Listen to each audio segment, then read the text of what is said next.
বৃষ্টি হচ্ছে, আজকে ঝুমঝুমিয়ে বাইরে বৃষ্টি হচ্ছে।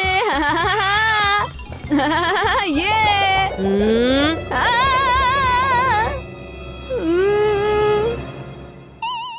তোমার গাড়ি এখন কোন দিকে যাচ্ছে বান্টি? মা জানো, আজকে বছরের প্রথম বৃষ্টি, আর এই বৃষ্টিতে ভেজার মজাটাই অন্যরকম। প্লিজ আমাকে যেতে দাও না। না, নো ওয়ে। তুমি যদি এই বৃষ্টিতে ভেজো তাহলে তাহলে বান্টির সর্দি লেগে যাবে, তাই না?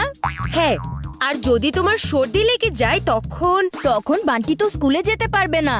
আর তুমি যদি স্কুলে যেতে না পারো তাহলে বান্টি লাইফে কিভাবে এগিয়ে যাবে? ওর ফিউচার বিপদের মুখে পড়ে যাবে। আরে মেঘা, তুমি ছোট একটা বিষয় কোথা থেকে কোথায় নিয়ে যাচ্ছ? হ্যাঁ, বান্টি তো এই বৃষ্টিতে একটু ভিজতে চাইছে, তাই না? ভেজার কারণে যদি মানুষের কথায় কথায় এভাবে সর্দি লেগে যেত, তাহলে চিকু তুমি শাওয়ারে গোসল করা বন্ধ করে দাও। বাথরুমের শাওয়ারে গোসল করলে তোমার ফিউচার আবার কোথাও ধুয়ে না যায়। বাথরুমের শাওয়ার আর মনসুনের শাওয়ারে অনেক পার্থক্য আছে, তুমি বুঝেছো? চুপ করে থাকো, আমি মায়ের সাথে কথা বলছি। আরে মা, তোমার নামটাই তো মেঘা, এর মানে হলো বৃষ্টি। আর তুমি তো ভালো করেই জানো বৃষ্টি কত কুল হয় মা। আর আমি এটাও ভালো করে জানি বৃষ্টি কিভাবে বর্ষণ হয়। তাই এখন এই মেঘাকে বর্ষণ হওয়ার জন্য জোর করো।